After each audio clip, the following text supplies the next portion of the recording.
पिछले साल रियलमी ने बहुत ज्यादा फोन्स लॉन्च किए हैं। अगर एवरेज निकालें तो महीने के 3-4 तो आ ही जाते हैं, लेकिन फिर भी इनकी सेल्स बहुत कम हो रही है। आईडीसी की रिपोर्ट के अकॉर्डिंग इनकी सेल्स पिछले साल काफी डाउन रही है। As compare to Q3 2023 company के पास 15.1% मार्केट शेयर था, लेकिन Q4 2024 में सिर्फ 11.5% ही रह गया और 2024 में जुलाई से लेकर सितंबर तक इनकी शिपमेंट 19% से गिर गई, जबकि इसके भाई बहनों की ग्रोथ तो अभी ठीक हो रही है। तो कुछ टाइम पहले तक इंडिया के बजट मार्केट पे राज करने वाली कंपनी अब आखिर फेलियर तक कैसे जा रही है। शुरुआत हम इनकी सबसे बड़ी प्रॉब्लम से करते हैं, जो की है इनकी लीडरशिप। तो 2023 तक इंडिया की रियलमी टीम को माधव सेठ चलाते थे और तब कंपनी ठीक चल रही थी, लेकिन जून 2023 में इन्होंने कंपनी को छोड़ दिया क्योंकि इन्हें ऑनर का कमबैक करवाने के लिए अप्रोच किया गया। अब ऑनर का कमबैक हुआ ना हुआ, लेकिन रियलमी का सेटबैक जरूर हो गया। अब जब इन्होंने रियलमी को छोड़ा तो ये अपने साथ टॉप 15 एग्जीक्यूटिव्स को भी ले गए। अब एक बंदा कंपनी छोड़े तो उसकी रिप्लेसमेंट मिलना इतना मुश्किल नहीं है, लेकिन जब इतने सारे टॉप एग्जीक्यूटिव्स एक साथ छोड़ दें तो ऑब्वियसली बड़ी दिक्कत होगी, एंड वही हो भी रहा है। क्योंकि एक लोकल लीडरशिप का होना बहुत इंपॉर्टेंट है, क्योंकि जो लोकल होगा वो ये समझेगा कि इंडिया का मार्केट कैसे काम करता है,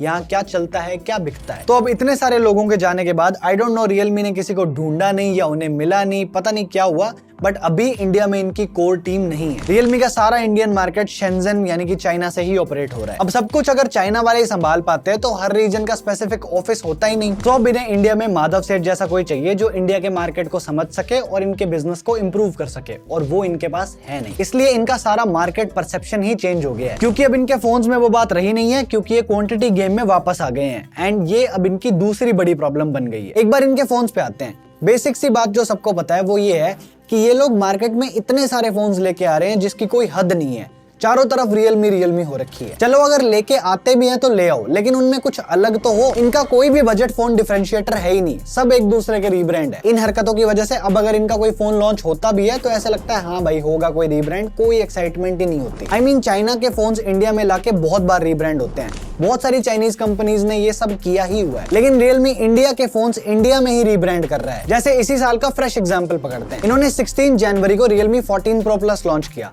बट उसके जस्ट एक महीने बाद 18 फरवरी को थोड़ा सा कैमरा हार्डवेयर डाउनग्रेड करके Realme P3 Pro लॉन्च हो गया। दोनों के स्पेक्स में फर्क देखें तो कैमरा का होगा 14 Pro Plus में 50+5+8 का सेटअप है और P3 Pro में इसे ही डाउनग्रेड करके 50+2 कर दिया है। बाकी सारा मेजॉरिटी फोन बिल्कुल सेम है। और पुराने एग्जांपल्स उठाएं तो 18 दिसंबर 2024 को इन्होंने Realme 14X लॉन्च किया और 18 फरवरी को ही इन्होंने Realme P3X लॉन्च कर दिया, जिनमें कोई फर्क नहीं है। और इस रीब्रांडिंग का सबसे बेहतरीन example Realme 13 Plus, Realme Narzo 70 Turbo और Realme P1 Speed, क्योंकि सारे फोन सेम है, बस इसमें कुछ एक आध चीज इधर उधर करके बिल्कुल नए नाम से नए फोन बेचे जा रहे हैं। और अभी बिल्कुल लेटेस्ट लॉन्च होने वाला Realme 14 Pro Lite, जो कि Android 14 के साथ अभी फ्लिपकार्ट पे आएगा, वो भी सेम फोन है जो Realme 13 Pro था। I mean, इनकी जो अप्रोच है उसके हिसाब से इनकी पोर्टफोलियो की एक बार हालत देखो कितनी मैसी है। अब ये चीजें भी एक बार हो तो चल जाता है, 2 बार भी हमने मान लिया, लेकिन मैंने ही आपको इतने सारे एग्जांपल्स गिना दिए हैं तो सोचो और कितने होंगे। एंड हम में से कोई भी बता देगा कि इस स्ट्रेटजी का कोई फायदा नहीं है, क्योंकि एक बार को हम मान लेते हैं कि इंडिया की पॉपुलेशन 100 लोगों की है।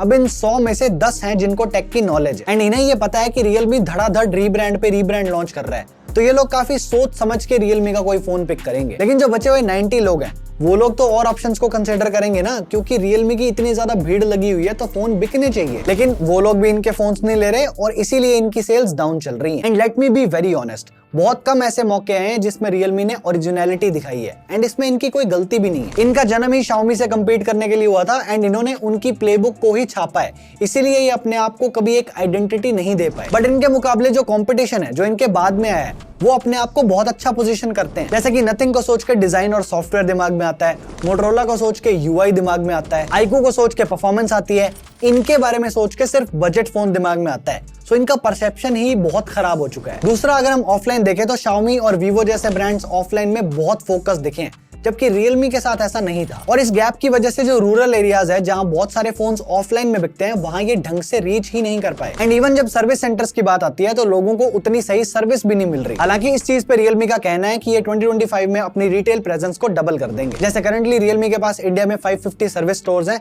जिसमें से 50 ब्रांड स्टोर्स हैं। इस साल के एंड तक ये प्लान कर रहे हैं कि ये सर्विसेज को और एक्सपेंड करेंगे, जिसमें ये 30 स्टोर्स खोलेंगे और नेशन वाइड 100 अपने नए सर्विस सेंटर्स भी खोलेंगे। और इन जनरल भी अगर आपको किसी ब्रांड का विजन समझना हो तो वो उनके फ्लैगशिप प्रोडक्ट से समझ आता है, क्योंकि उसमें वो अपना बेस्ट डालते हैं। और इनका फ्लैगशिप प्रोडक्ट है GT7 Pro, जिसका प्राइस 55,000 के आसपास है। लेकिन इस प्राइस में भी इस फोन के सेल्फी कैमरा में 4K रिकॉर्डिंग का ऑप्शन नहीं है, और इस फोन का अल्ट्रा वाइड कैमरा भी सिर्फ 8 मेगापिक्सल का है। और मेगापिक्सल से फर्क तब नहीं पड़ता जब आपकी ऑप्टिमाइजेशन नेक्स्ट लेवल पे चल रही हो।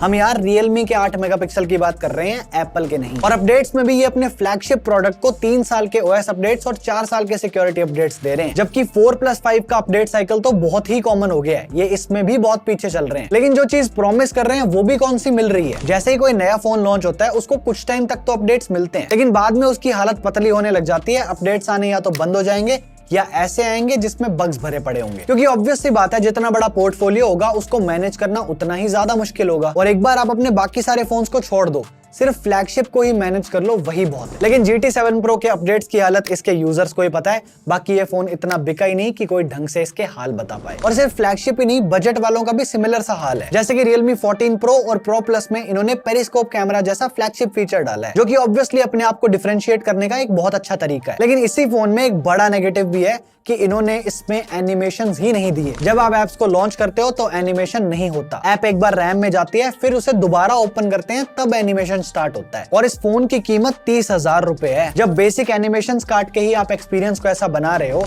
तो आखिर अपडेट से हम क्या एक्सपेक्टेशन रख लेंगे। ऊपर से पुराने मॉडल्स जिनमें एनिमेशंस थे उनको भी आप अपडेट से रिमूव कर रहे हो। अब जितनी प्रॉब्लम्स थी मैंने सारी गिना दी, अब थोड़ा सॉल्यूशंस पे फोकस करते हैं। सबसे पहले ये देखते हैं कि ये खुद प्रॉब्लम्स को कैसे टैकल कर रहे हैं। Realme ने कहा है कि इन्होंने 450% R&D इन्वेस्टमेंट को बूस्ट किया है, और डिजाइन टैलेंट में भी ये 300% इन्वेस्टमेंट को इंक्रीज कर रहे हैं, तो कुछ तो हो ही रहा होगा। इनके CEO ने ये भी बताया कि 2025 के एंड तक ये चाहते हैं कि इनके मार्केट शेयर को ये 18% पे लेके जाएं। इनका फोकस रहेगा कि ये ई-कॉमर्स के मार्केट को बढ़ाएं, बट ये ऑफलाइन पे भी ध्यान रखेंगे। मेरे पर्सनल ओपिनियन में ई-कॉमर्स पे तो ये लोग ठीक कर ही रहे थे और अभी भी कर ही लेंगे।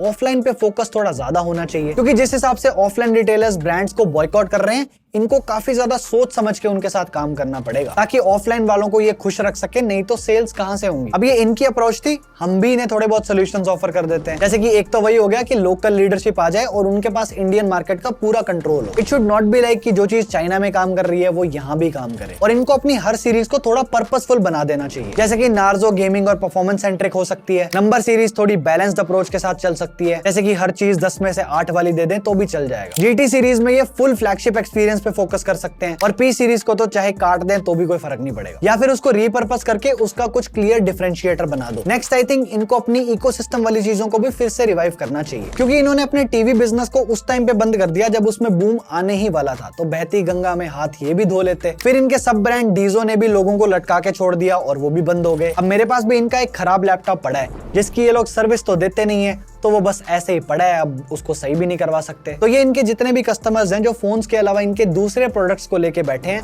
अगर ये लोग उन्हें ढंग से सपोर्ट नहीं देंगे तो वो लोग भी इनके फोन्स क्यों लेंगे। यानी कि एक प्रोडक्ट कैटेगरी से भी इनके फोन बिजनेस पे बड़ा इंपैक्ट पड़ सकता है। Now dear Realme, I know आप भी चीजों को थोड़ा बहुत अपने एंड से फिक्स करने की कोशिश कर ही रहे होगे, बट अगर आपको थोड़ी मदद चाहिए तो इस वीडियो में मैंने पूरा बताया है कि वीवो ने इंडिया में अपनी इमेज को कैसे चेंज किया।